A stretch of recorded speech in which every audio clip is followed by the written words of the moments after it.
wakas, natapos ko rin.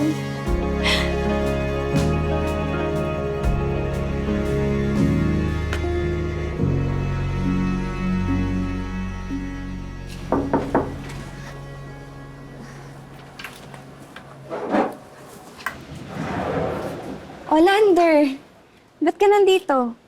Betty, gusto sana kitang kausapin ng masinsinan. Iyon ay kung okay lang sa'yo. Tungkol kasi to kay Iñaki. Ah, sige, oo naman. Ano yun? Betty, alam kong mahal mo si Insan pero meron ka kasing kailangan malaman tungkol sa kanya. At alam ko unfair kasi to sa yung lahat. At mas bagay kung wala sa'yo to. Sorry, anong unfair? Hindi ko magets. Lander, Diba tinanong mo ko sa klinik kung magugustuhan ka ni Insan?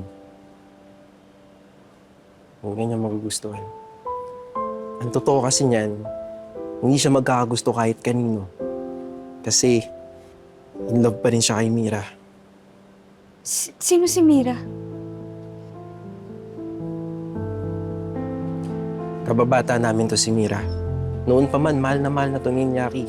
Kaya nga nung nasa tamang edad na sila, niligawan niya agad si Mira. Sinagot naman siya. Si Mira, animal lover yan. Kaya nga veterinary si Insan Dahil sa impluensya niya. So may girlfriend si Iñaki? Dati. Wala na kasi si Mira Biglaan, car crash. 2 years na, pero hindi pa rin siya makamove on kay Mira. So ibig sabihin, Oo, Betty.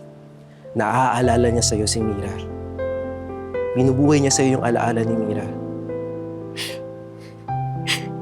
hindi ako mahal ni Iñaki.